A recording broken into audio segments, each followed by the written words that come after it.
The Wichita Massacre, also known as Wichita Horror, was a week-long violent crime spree perpetrated by brothers Reginald and Jonathan Carr in the city of Wichita, Kansas between December 8th and 15th of 2000. 5 people killed and 2 people, a man and a woman, were severely wounded.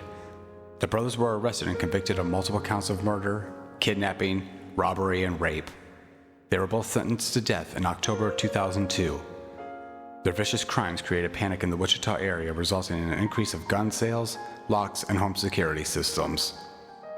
This is the Wichita Massacre.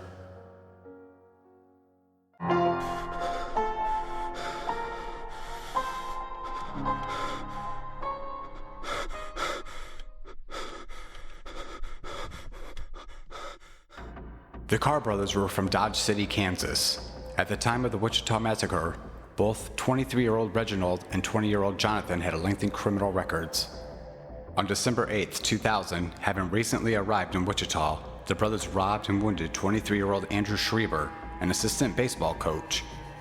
3 days later, on December 11th, they shot 55-year-old cellist and librarian Ann Walenta 3 times as she tried to escape from them in her car, leaving her paralyzed.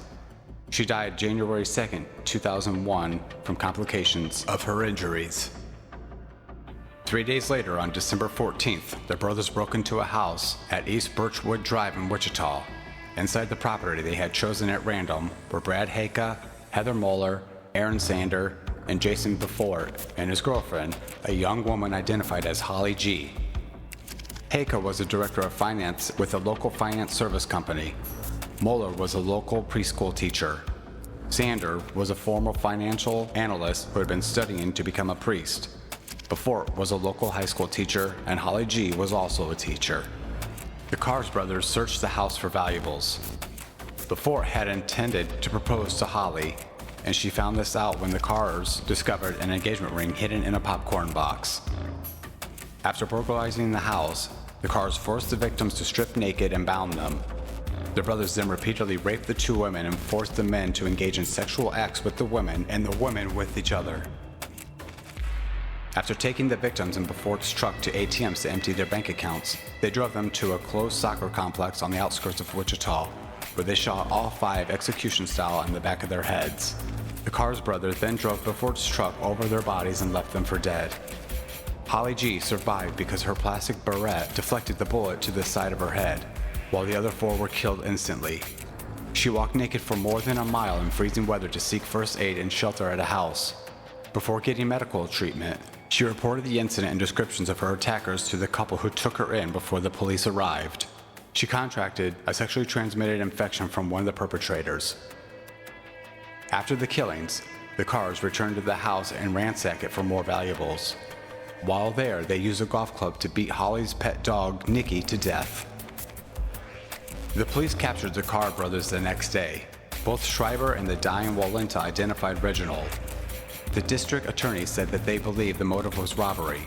With the help of Holly's testament at the trial, the brothers were convicted on nearly 113 counts against them, including kidnapping, robbery, rape, 4 counts of capital murder, and 1 count of first-degree murder.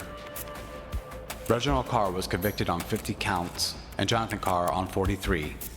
They were sentenced to death for the capital murders, plus life in prison with a minimum of decades before being eligible for parole. Their cases were later appealed. They're currently being held at the El Dorado Correctional Facility, where they have been held since November 2002. The case has received significant attention because the killer's death sentence have been subject to various rulings related to the use of executions in Kansas. In 2004, the Kansas Supreme Court overturned the state's death penalty law, but the Kansas Attorney General appealed to the U.S. Supreme Court, which upheld the constitutionality of the death penalty in Kansas. In July 2014, the Kansas Supreme Court again overturned the Carr's death sentence on a legal technicality relating to the original judge not giving the brothers a separate penalty proceeding.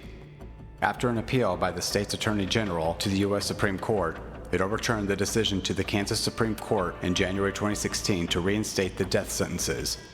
The Carr brothers are incarcerated on death row to this day.